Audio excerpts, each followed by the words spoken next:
Good morning. Hopefully everyone can hear me. My name is Allison Kaplan. I'm Director of Education here at the National First Ladies Library, and I'm coming to you from the National First Ladies Library and Historic Site in Canton, Ohio. And if you can't hear it, there's a lot of construction outside my window today.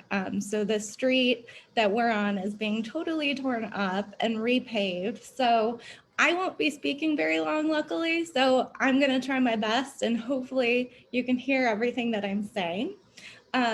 Before we get started with our speakers this morning, I wanted to let you know that our talk is being broadcast on Facebook Live at the National First Ladies Library site. And if you don't catch the whole thing or you want to share it with someone this morning, the talk is being recorded. So we want to give you an opportunity to see the talk in full or share it with anyone you think would be interested in it. I also wanted to mention that David Giffels' brand new book, Barnstorming Ohio to Understand America, is available in bookstores everywhere. So please go out and buy one of these books if you are interested and motivated to do so.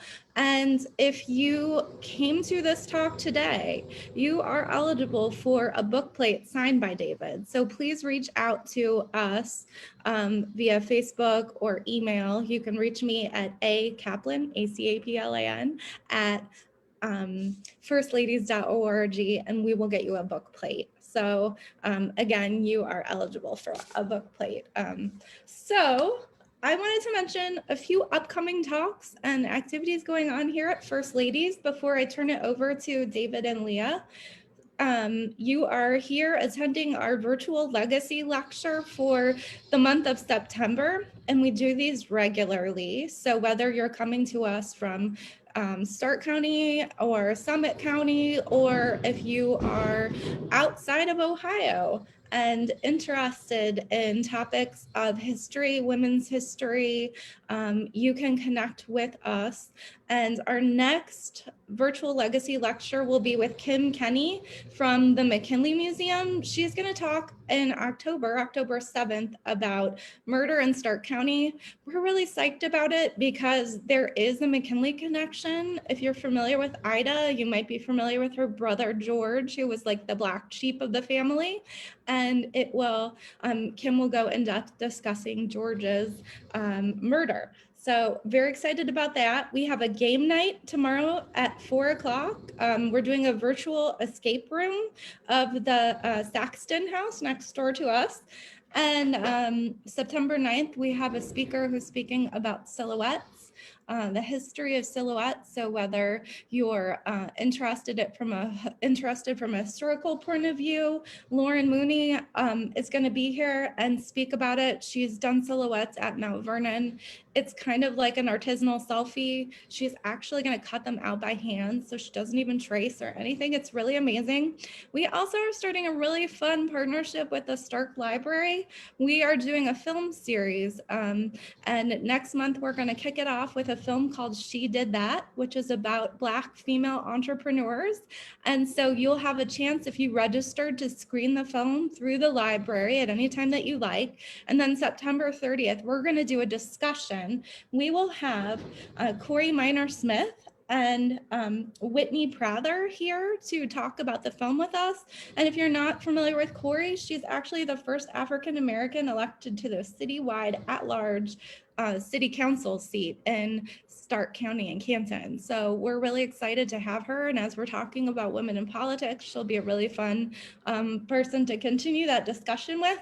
And since you might be interested in books, since you're here for David Giffels, then we actually have a book club here, and we read books that are related to topics of history and women's history. So we're reading The Invention of Wings by Sue Monk Kidd in November. So those are all of our upcoming activities. Now I'm going to introduce you to our speakers today. So we have two people with us today, David Giffels and Leah Giffels. If you are an Ohioan, you might be familiar with David. The New York Times has referred to him as the Bard of Akron. So he's written 6 books of nonfiction, including the most recent release, Barnstorming Ohio, to Understand America. In addition, he's written critically acclaimed memoir, Furnishing Eternity, A Father, a Son, a Coffin, and A Measure of Life, The Hard Way on Purpose, Essays and Dispatches from the Rust Belt, and the memoir All the Way Home. Giffels is also the co-author with Jay Dellinger of the rock biography Are We Not Men? We Are Devo, and with Steve Love, Wheels of Fortune, The Story of Rubber in Akron. A former Akron Beacon Journal columnist, his writing has appeared in the New York Times Magazine, TheAtlantic.com, Parade, The Wall Street Journal, Esquire.com, and Grantland and the Iowa Review, as well as many other publications. And I'm sure this is the first time this has ever been said at the First Ladies Library. He's also written for the MTV series Beavis and Butthead. In fact, I think it was one of the Cornholio episodes, if you're a fan. His awards include the Cleveland Arts Prize for Literature, the Ohioana Book Award, the Ohio Arts Council Individual Excellence Award, and a General Excellence Award from the National Society of Newspaper Columnists. He was selected as the Cuyahoga County Public Library Writer in Residence for 2018 to 2019.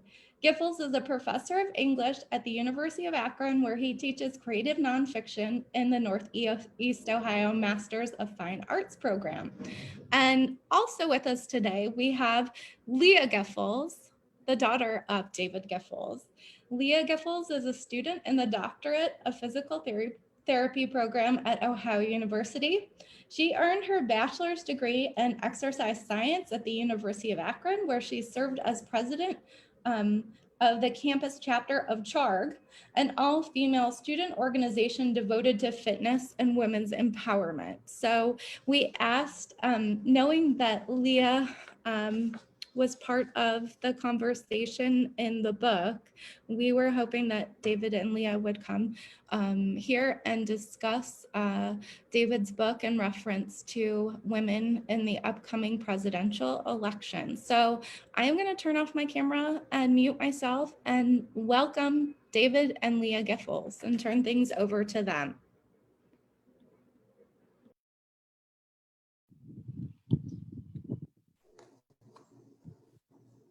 Hi, Leah. Hi, Dad. How are you? I'm doing great. How are you? Okay. It's a little rainy in Akron this morning. How are things in Athens? Actually very rainy. You'll probably see my hair blowing during this a lot. So Okay. Well, we'll make do. So I want to start by thanking the First Ladies Library for this opportunity to talk about the new book and to share it with readers, I hope, or potential readers. But more, I want to thank the First Ladies Library for the chance to spend the morning with my daughter. Those of you who are parents probably can relate. Leah moved away this summer for the first time to begin her graduate studies in Athens, Ohio. And so any opportunity to see her even on a Zoom screen is most welcome. So I'm glad to be here for many reasons. I'm going to talk a little bit about the book, about the genesis of the book, and specifically kind of how it intersects with the story, the narrative of the First Ladies Library. But then Gina is my wife's name. I just called Leah by her mom's name. Leah and I are going to then talk about her role in the book, which was a really valuable part of my experience writing this book. So I set off to write this book in the wake of the 2018 election, when it seemed like the national questions and concerns were really coming into a kind of focus that was confusing and chaotic and raising a lot of questions in my mind. And one thing I understood and that I wanted to seek out is that Ohio has always uniquely told the national story. And some of that is because quantifiably, Ohio patterns the national voting patterns in ways that no other state does. It breaks down regionally in a very diverse way. And the voting patterns in those regions are each unique unto themselves, as are the media centers, the conversations, the cultures. And so Southern Ohio is very different than Northeast Ohio, and Western Ohio is very different than Southwest Ohio, and so forth. And so I wanted to kind of set off into those regions, but I'm also aware that Ohio serves kind of uniquely as well as the intersection of the country. It's the end of the East, it's the beginning of the Midwest, it's the end of the North, it's the beginning of the South. And so I wanted to travel, to go to those regions and hear different voices. But mostly what I understood and what I really wanted to get to is, and that I've read about and taught about and written about and studied about a lot, are the ways that Ohio sort of captures a spirit of America that I think tells us something. And so as I write in the book, Ohio is no more American than any other place, and I would never suggest that, but it is completely American in unique and sometimes often surprising ways. And, you know, we become, I think, sort of, people come here every 4 years during this season of a presidential election because Ohio tells us things about ourselves. Ohio has selected, accurately chosen the presidential winner in 29 of the past 31 elections, in every election since 1964. No other state has a record close to that. No Republican has ever won the White House without winning Ohio.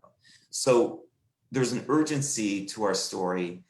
This time of the every 4-year cycle of elections, but there's, I think, an underlying understanding of America that I really wanted to get to with this book.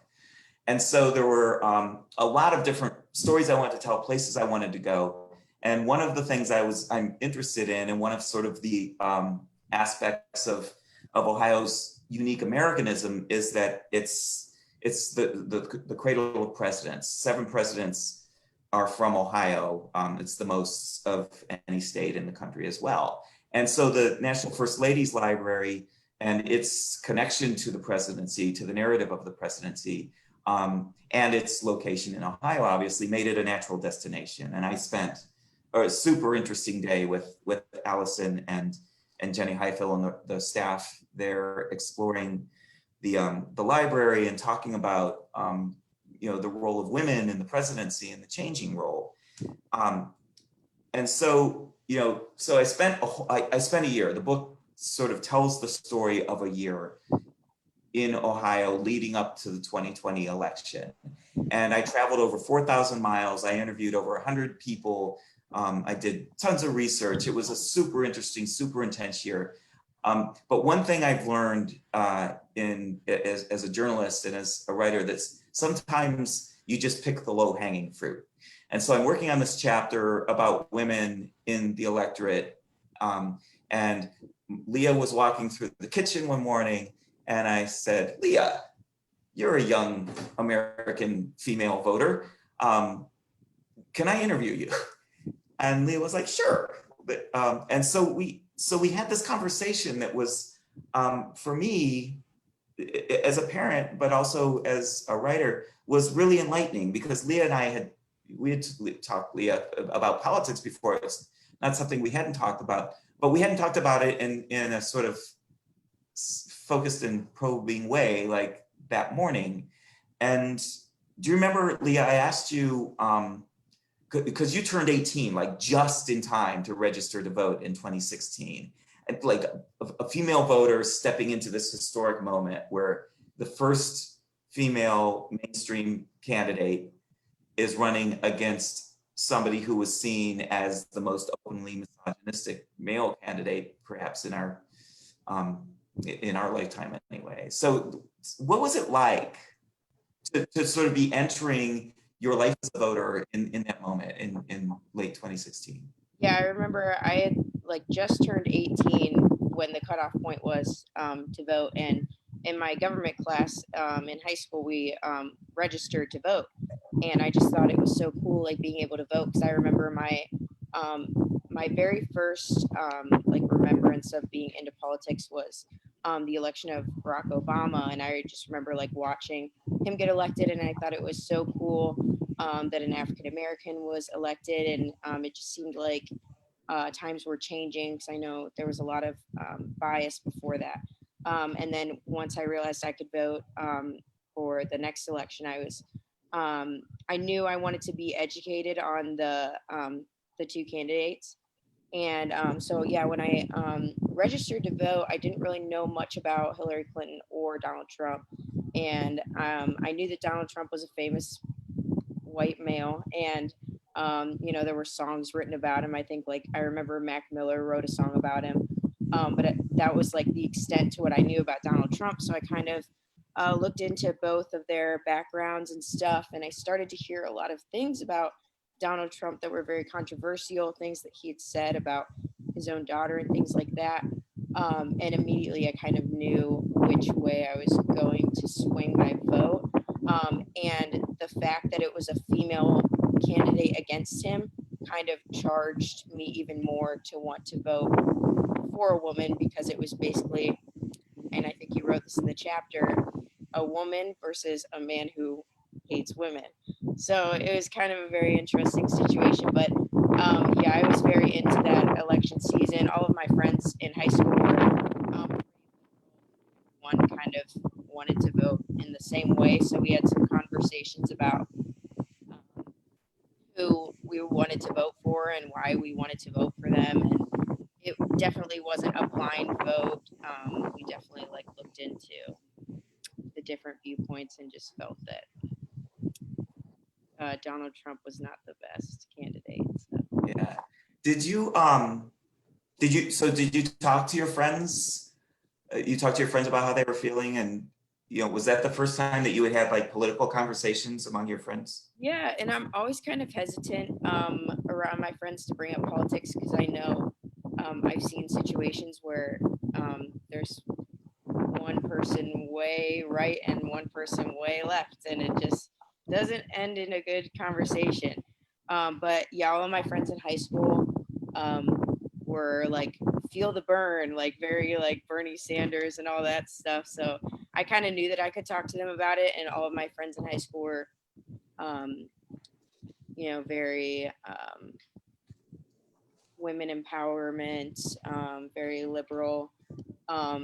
And so we kind of like came together and talked about how like ridiculous the things that we heard about Donald Trump and what he was saying about women. And like, even at that, like at the young age of 18, I realized, you know, this is wrong. This is not something that a man should be saying about women. And kind of fueled me even more to, you know, be a women empowerment person, and kind of fight for the rights of women after hearing this man talk so terribly about women. Because I was going to ask you, would you have, like, before that, would you have defined yourself as a feminist? Probably not, honestly. I think I was too naive before that to have any bias towards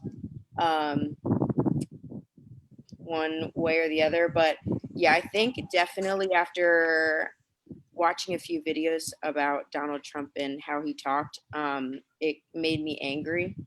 And that's when I kind of made the decision for myself that I want to be a person who, you know, empowers women and fights for women's rights. And yeah, at one point I remember, like back in high school, I used to want to be a lawyer, and that wasn't really my true calling, but I wanted to be a lawyer because I wanted to fight for the rights of women. And obviously that has changed, but my viewpoint about women's empowerment has not changed. So, You know, like, I never knew that about you before we had that conversation. That's why I say this experience for me was really enlightening and rewarding, because I knew you wanted to be a Saturday Night Live writer. Like, that was one of your on your list of possible careers. That was the dream. Yeah, I know. And, like, don't choose writer as a career. Take it from me. And I knew that you had, like one of the beauties of being young is that you thought maybe emergency room doctor, like you can just dream and think about what your life is going to be. And so I knew that you had said that maybe law school would be something that you would pursue. And this is when you hadn't started college yet. Mhm. And so to learn that the reason that law school was a choice was specifically because of what you just said, to fight for women's rights was, it touched me to hear that, but it also made me realize how much that election affected you kind of as a person and continued to. So then you when you started college, you joined this group Charge. And why don't you tell the audience just a little bit about Charge and your role in that group? Yeah, so CHARGE stands for Changing Health Attitudes and Actions to Recreate Girls. And I remember when I first started college, I wanted to get involved in something. I was a commuter student, so obviously I wasn't living with any roommates or anything. So I wanted to get involved, and I was already kind of like a women's empowerment person. And I passed this booth because it was the first week of school and everyone's trying to recruit. You see sororities and I see this thing called Charge, and it is a workout group for girls. And I was like, oh, that sounds kind of cool. So I researched into it that night, and I looked it up, and it started actually at Ohio State University. And this girl, she was an exercise science major like me, and she said that she walked in the gym one day and she noticed that there was a divide. And she said one side was the weight room, one side was like cardio ellipticals. And on the weight room side was all these buff guys like pumping the guns, like having a great workout, like really looking like they enjoyed their workout. And then on the other side was the ellipticals, the treadmills, and it was basically primarily females in that area. And they just, are jogging along, like kind of looking miserable, just like going about their day. And so this girl at Ohio State realized that um, a lot of girls didn't enter into the weight room because they felt, you know, um, like they couldn't do it because it was a manly thing to do, or, they were too scared to enter the weight room, basically. So this girl at Ohio State created Charge as like a female empowerment group, but also a workout group where girls can feel comfortable going into the weight room. And like for me personally, I was always a strict runner. Like I did cardio. I was one of those ones that was kind of afraid to go into the weight room. And then I joined Charge. And one of the things that we do is we have a small group where we go into the weight room each week and we do a different workout. So we'll do, biceps and triceps one day, or, leg day the next day. And that's honestly what got me over my, fear of going into the weight room, because I was one of those ones that felt that stigma that only men go into the weight room. So yeah, that's basically what Charge is. And then so yeah, I joined that my sophomore year. And then my junior year, I wanted a bigger role. So I applied to be on the board, and I became the president of Charge. And that was a really cool experience.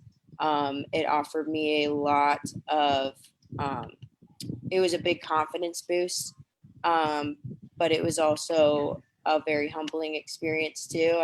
I had the role of, making these girls feel comfortable to enter into the weight room and do all these things. So I kind of had to be the leader of it and kind of show them how I have overcome that too. So it was a very interesting role to play. And one of the things that I did as ambassador or president was I got to go to Chicago over the summer for a little retreat. So all of the Charges like a national organization. So it's at a lot of different chapters around the United States, and all the ambassadors got to go for this leadership retreat.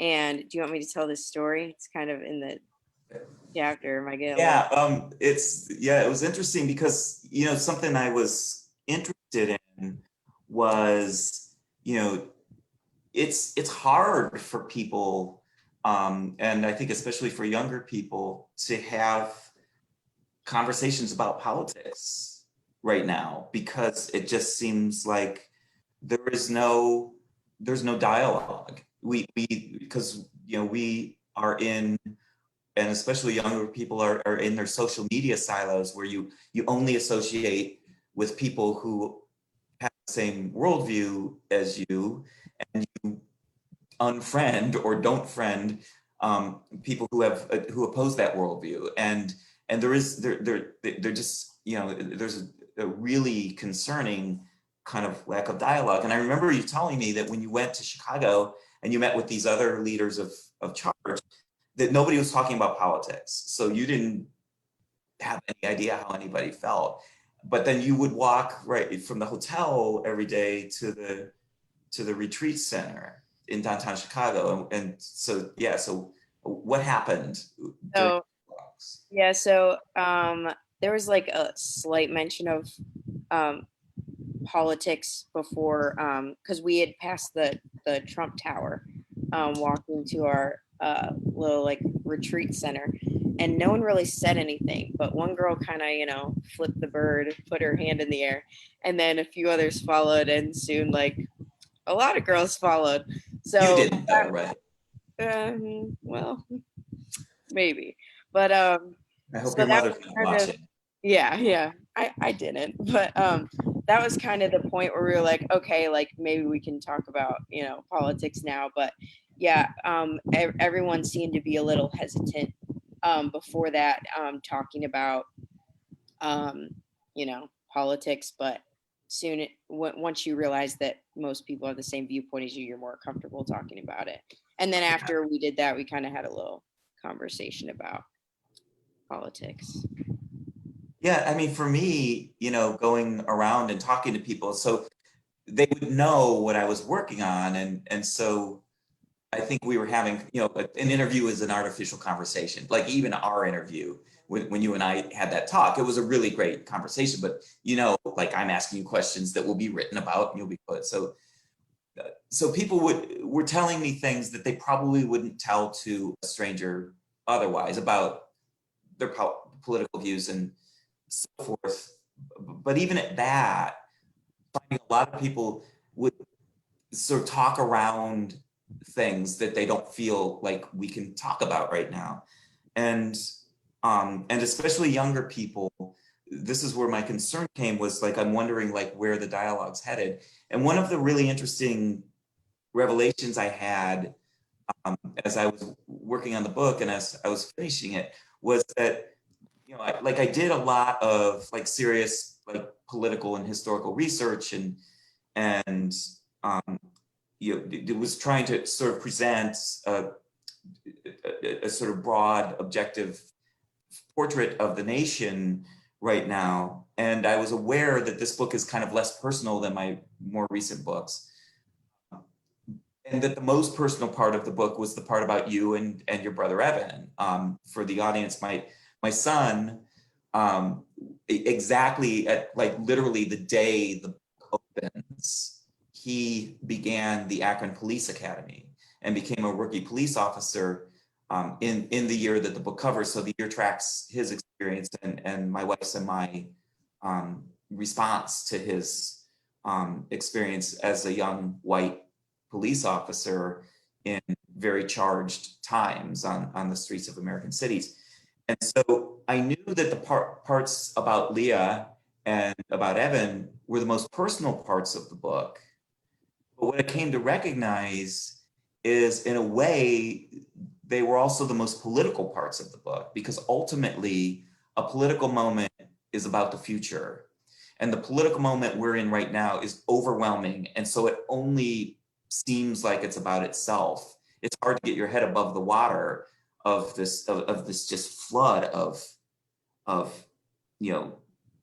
pandemic and job loss and infighting and divided politics and all of this, and forget that the choice we make now, the choice we make 2 years from now, that these things are going to be your future. I mean, they'll be my future, but when you're a parent, you're thinking about your children's future. And I think, all of us look generationally ahead. And so it was just interesting to me to realize that you and your brother and the other young people whose stories I was telling in this book kind of really are like what carry it forward.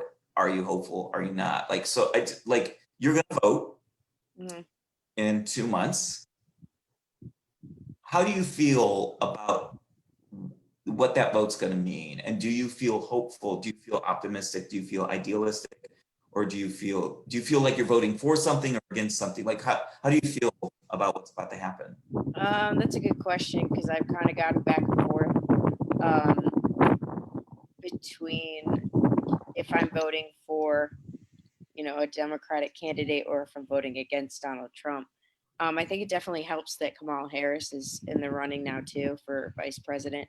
I've thought from the beginning that she was just a very, empowering woman, and the fact that she's an African American woman really is going to be something powerful and great, and might make a segue into a female president, and hopefully she will get the chance to serve as vice president. Um, I think as of right now, I'm obviously voting against Donald Trump, but I think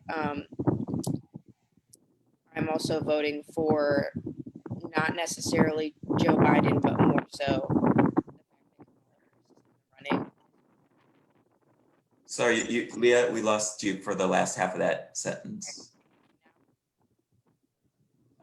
You're still not coming through. Can you hear me now? I can. Okay.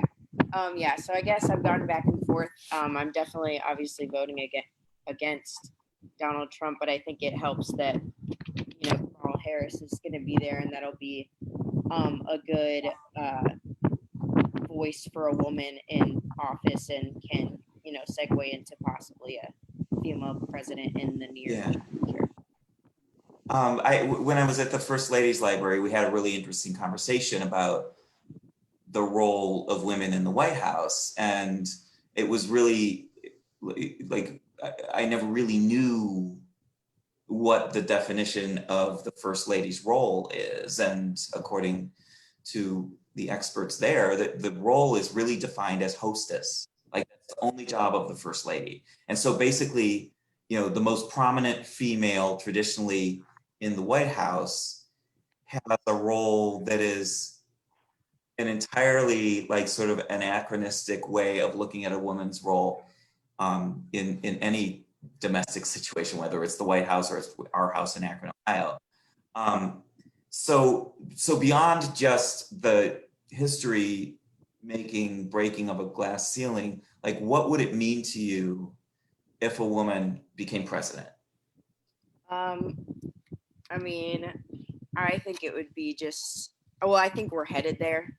I think within the next, hopefully, 10 or 15 years, we'll have a female president, but I think it'll change the world's viewpoints about women. And, we're kind of getting ahead of old times, and we're kind of going away from, the female's role is in the kitchen and at home with the kids. And I think a female president would definitely just change people's viewpoints about women, and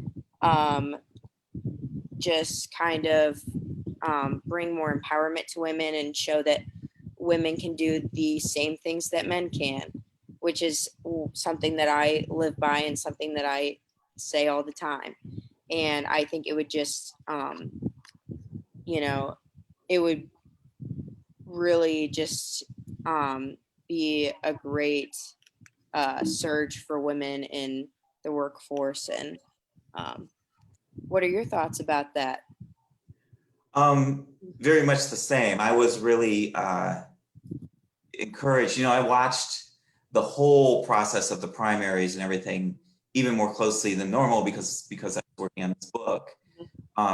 And the diversity in the initial field of candidates for the Democratic nomination was encouraging to me. Like, these are discouraging political times to me in a lot of ways because of how divided and how we continue to be, decisions are continuing to be dominated by old white men, and I'm becoming an old white man, so I understand, but I know, like, this is the time, so to have people of color on those debate stages, and to have an openly gay candidate, and to have a woman of color, and to have this thing that's starting to look more like America, at least represented, even though as it pared down, guess who it started to lean, and we ended up with the old white man.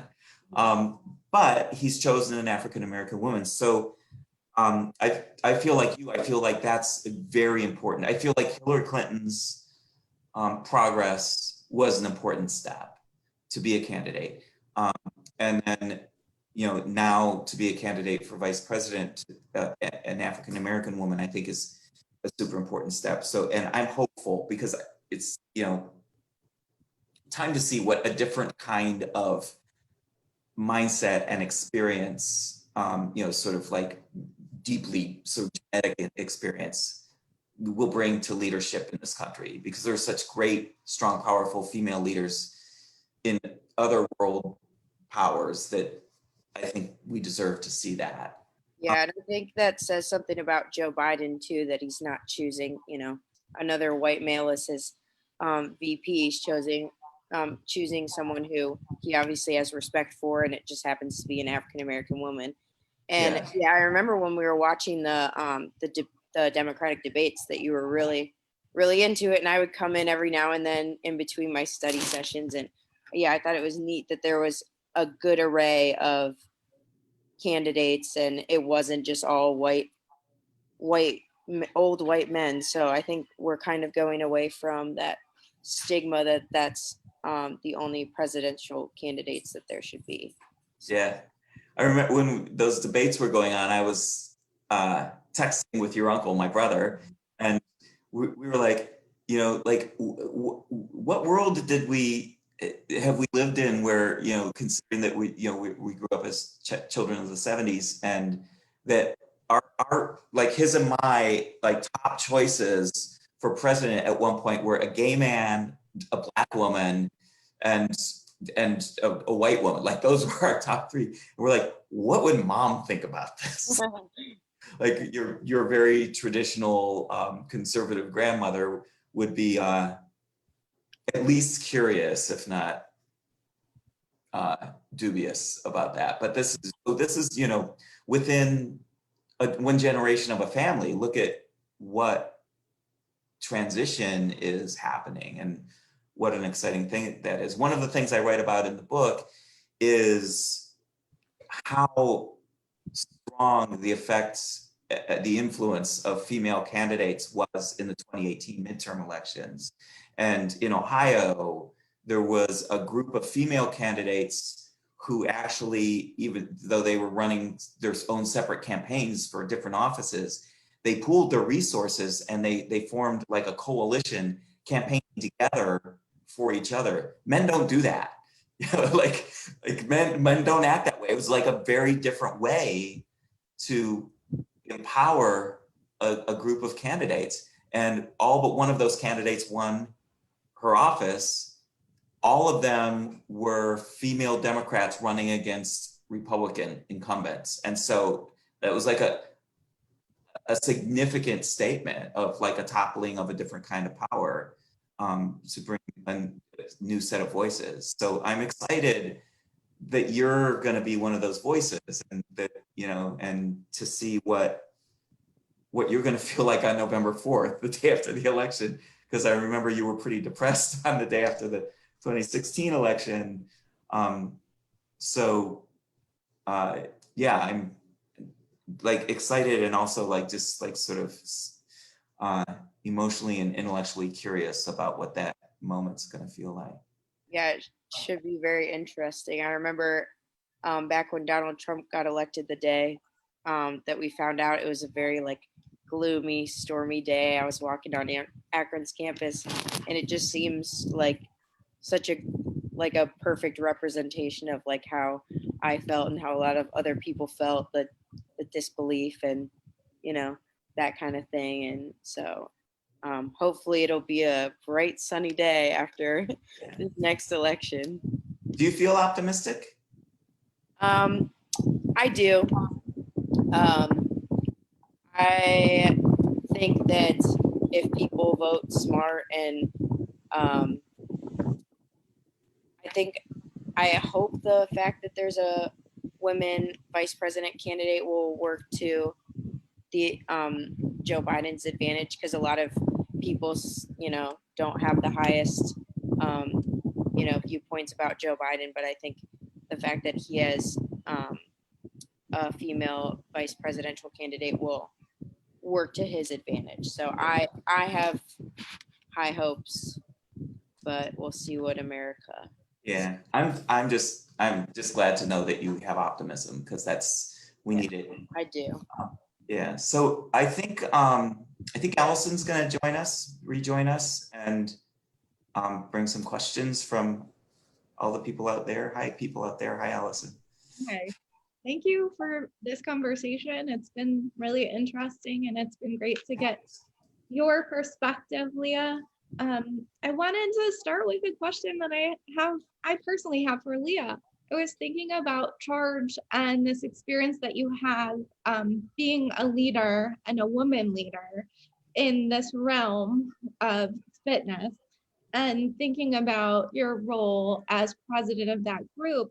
What did you do as a leader to try and empower those women and get them feeling comfortable in the male workout section in that area? What kinds of qualities did you run that group with that you think that would be good for women politicians to think about? Yeah, that's a good question. I think I definitely had to show confidence and, you know, assurance in myself and my abilities, which at first kind of was a fake it till you make it kind of thing. And then I actually started to gain more confidence as I went along. Well, for charge in general, we used a lot of social media. So every girl makes a charge Instagram page, and it's kind of like a safe space for girls to, you know, post, you know, body empowerment, body positivity, pictures and things like that. And so I tried to post a lot on that, like, you know, women's empowerment quotes, things like that.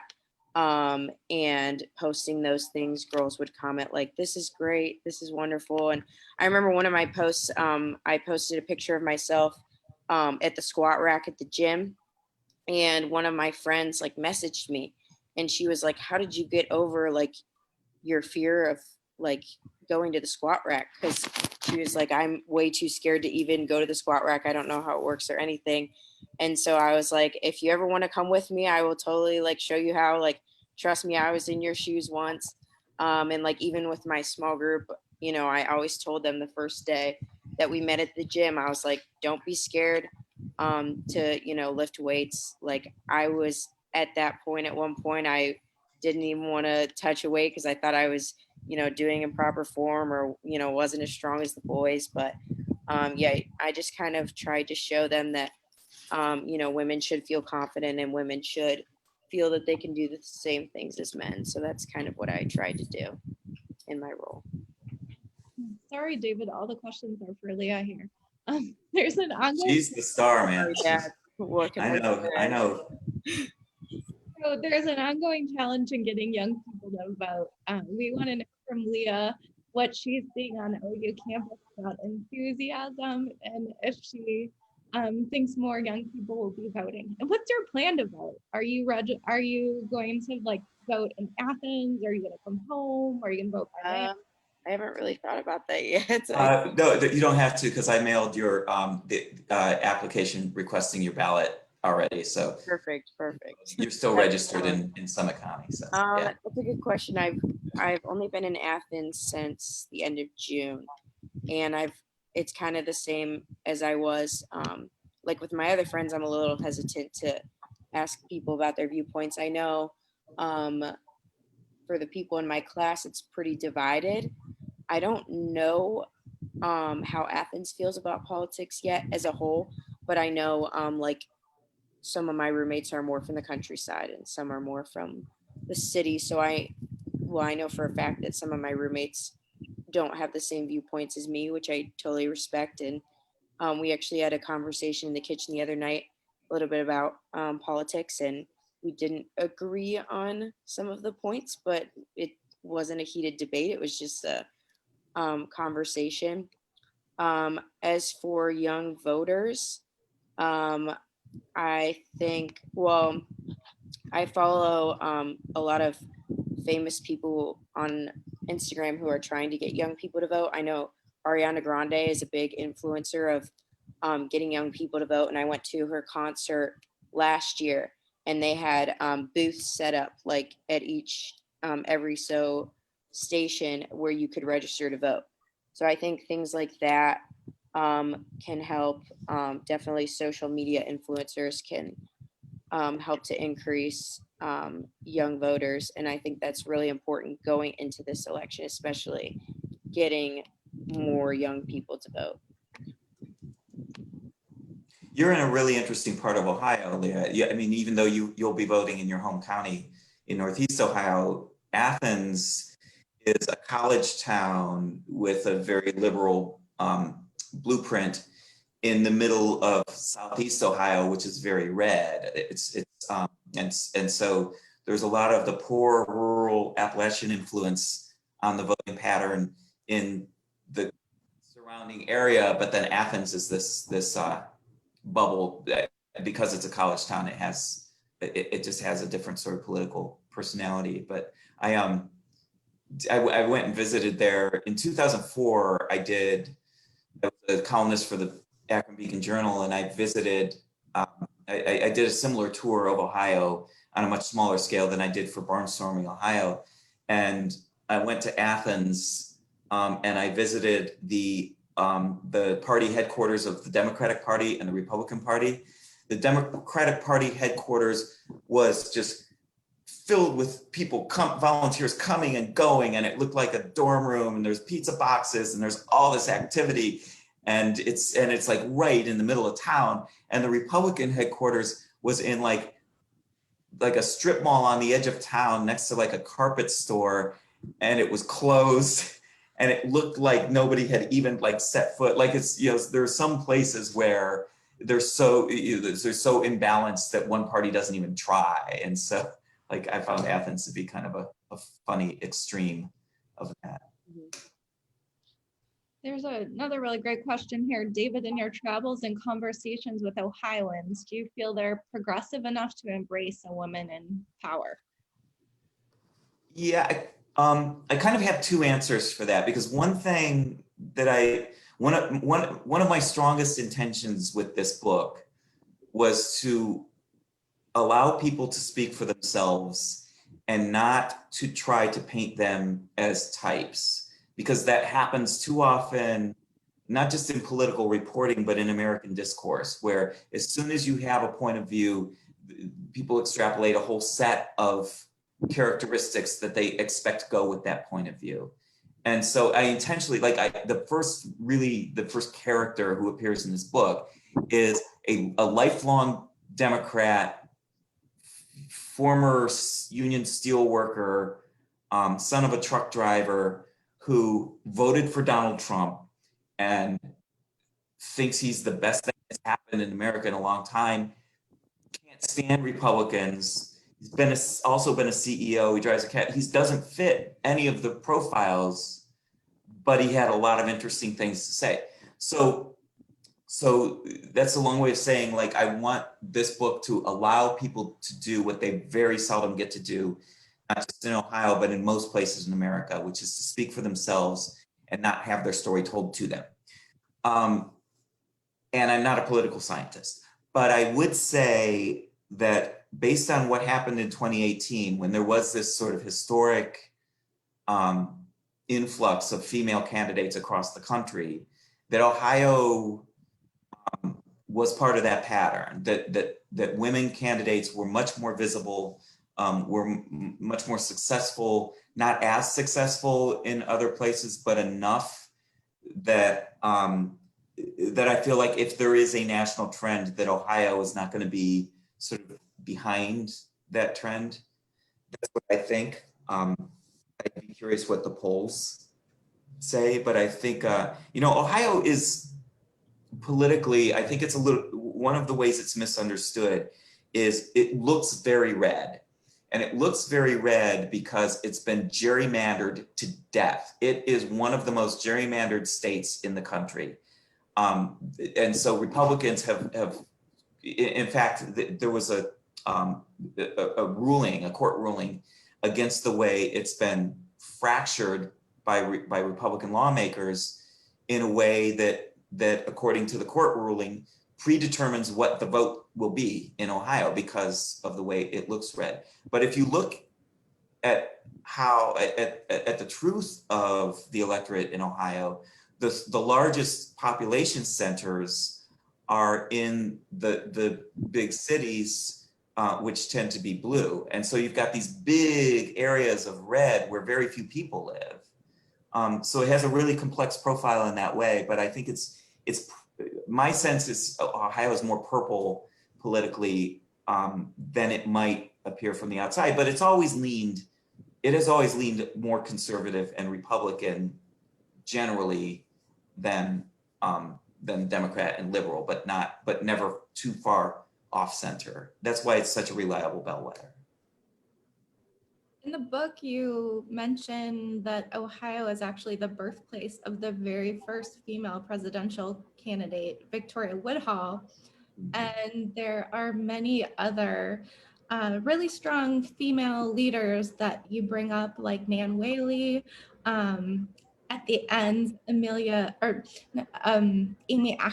comes into action. I wanted to ask you to speak about Amy Acton just because the book kind of concludes with COVID and you don't get that chance to kind of dig into the situation. But I wonder if you would return to Amy Acton and what your thoughts are about her. Yeah, I mean, first of all, the only reason I know that the first actual female candidate for president was born in Ohio is because the good folks at the First Lady's Library told me that. I got that information from you all. Amy Acton is a fascinating character, not just in Ohio, but nationally. She is the last person that Governor Mike DeWine chose for his cabinet because he has said he wanted to get that choice right. And the reason that was so important, I believe, is because we were in the midst of the opioid epidemic, a public health crisis that Ohio was, for better or for worse, at the forefront of. I write a lot about that in the book. And so he very carefully selected what he believed was the right person to help guide us through a public health crisis.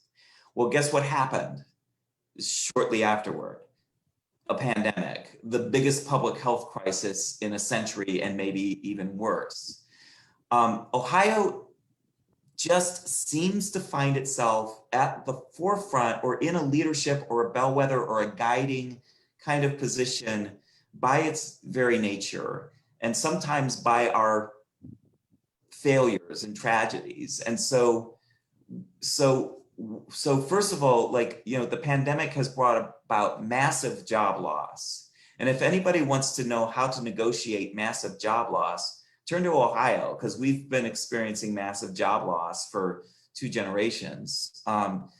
Ohio was experiencing a public health crisis. So Amy Acton, this strong, forward-thinking, compassionate, empathetic, and sometimes poetic leader finds herself in the midst of this, leading the governor, like guiding his decisions.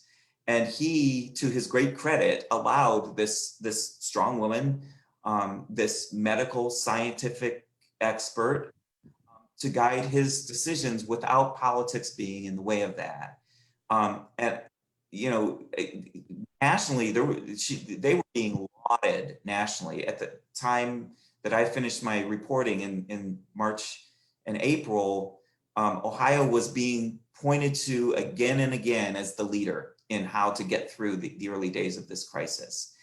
And as this continued, the political forces with I think misogynistic undertones and anti-Semitic undertones, Amy Acton is Jewish, started to creep in and erode her. I don't know if they eroded her authority directly, but they eroded how effective she was able to be in this leadership. And she eventually left her post, and she has left the governor's office. I think it's a tragedy. I think she was exactly what we needed, and I think it's a tragedy. And I have to say, one of the people who was leading that charge was Larry Householder, who is now under indictment for a separate scandal. But you know, this is the corruption of politics. I think has hurt the leadership of probably the most important crisis that a governor will have to lead us through, you know, in our lifetimes. I hope it's the worst one. I hope we don't get anything worse. So her story needs to be told, because she was, you know, she was playing a similar role to Anthony Fauci. People were really, they loved her. I mean, there's an Amy Acton fan club on Facebook. People were coming to the daily, or the daily at that point, briefings every day at 2:00. Snacking with Acton was a slogan. People would have their afternoon snacks while they watched Amy Acton speak. And she was not just a comforting, but an inspiring figure. So I hope her story continues, because I think she has a lot to teach. You also talk about Bill Clinton as a possible first spouse in the book. So I wanted you to elaborate. I wanted to ask you what you would think. What kind of first spouse would Bill Clinton have been? It's kind of mind-blowing when you try to contextualize what it would mean for the first female president's spouse to have been a male president. And like, first of all, like, what do you call him? Like, I guess the first gentleman. But, and again, this was very much informed by my visit to the First Lady's Library, where like my eyes were open to a lot of things that I hadn't thought about. Again, like I said before, traditionally, like, the role of First Lady has been hostess, because it's a woman, and that's what women do in a domestic situation. And when, for instance, when Jimmy Carter's wife, Rosalind Carter, was serving as First Lady, Jimmy Carter gave her roles that were beyond those sort of just, you know, like superficial things that done in the Rose Garden and so forth, that she was given a diplomatic role. And it was controversial. You know, he called her a steel magnolia. And she was an empowered woman in the 1970s, when that was difficult, I think, for a lot of Americans to accept. And women have taken, like, First Ladies have done significant things, but it's always been within that, you know, this is how far they can act. And I have to believe, and, you know, in part, he would have been a former president, so he'd be bringing something to the table that's unusual. But still, I have to believe that as a male spouse of the president, automatically, he would be allowed to do more than a woman spouse of the president has been allowed to do in the past. I think we just have to assume that that would be the case. And that goes to an underlying sexism that we should be addressing in the way that we're addressing in historic ways other restrictions on groups in America and in the world, really. But I think Bill Clinton would have been an awesome first gentleman, because he's got a sense of humor. And I bet he would, like, provide a cookie recipe, or like give some nod to the irony of his role. But really, like, you know, like I wrote in the book, it would have been like if Shakespeare saw like how that power dynamic would have looked, he would have gone, no, I'm not writing that. That's like too contrived. Like, no, we have to tone that down. It would have been bizarre. Bill Clinton actually did provide a cookie recipe for the national cookie, the bake-off, during the election. So, oh, that's awesome. Here, and we have been sharing it as part of our current exhibition on First Ladies on the Campaign Trail. So do you know what kind of cookies they are? I think they're pretty simple. I think Michelle is watching too, but I think it was kind of like a cop out. It might have been a recycling of something that Hillary did previously. They were chocolate chip. Yeah, so Okay. a bit of a cop out, but the interesting thing with that whole situation is it came from, I think, Good Housekeeping magazine, and the whole situation came out of Hillary Clinton's comments that she could have stayed home and baked cookies. But it seems like something that could have existed decades and decades before that. So even though that magazine doesn't exist, it still continues today. And really interesting kind of take on like what the First Lady's role is.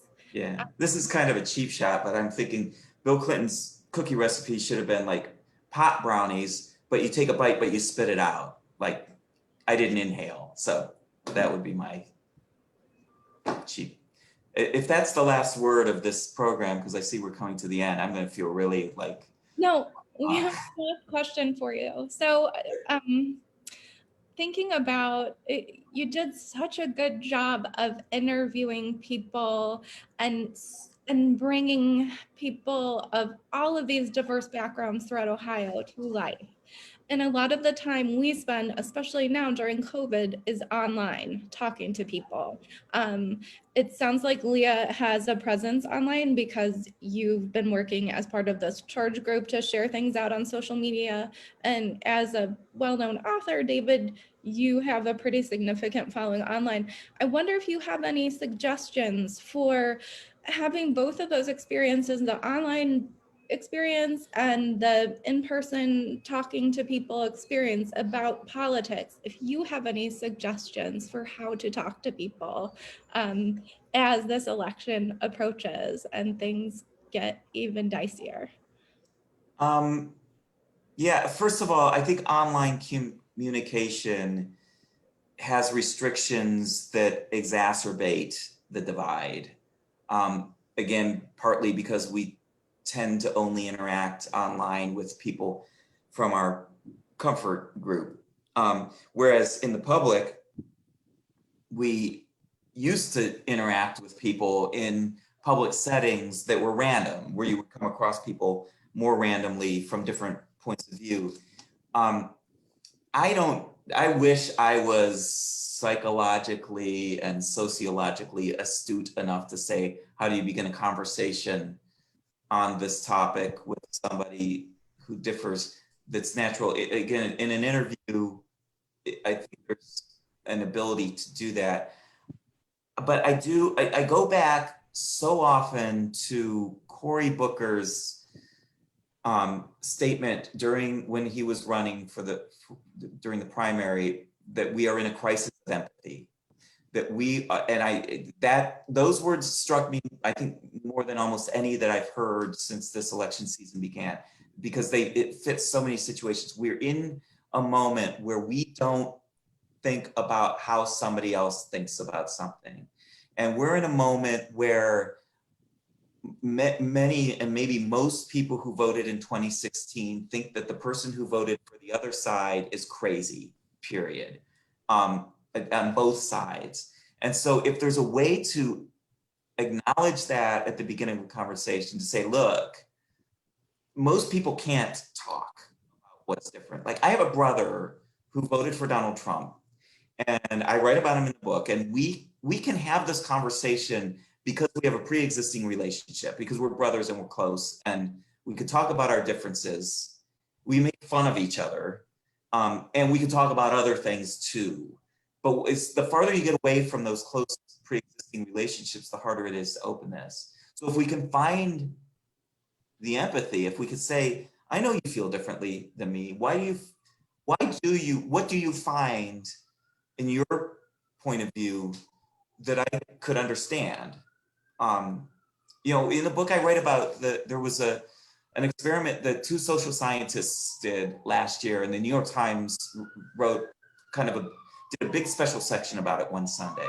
What they did is they brought, there's a fire truck passing by.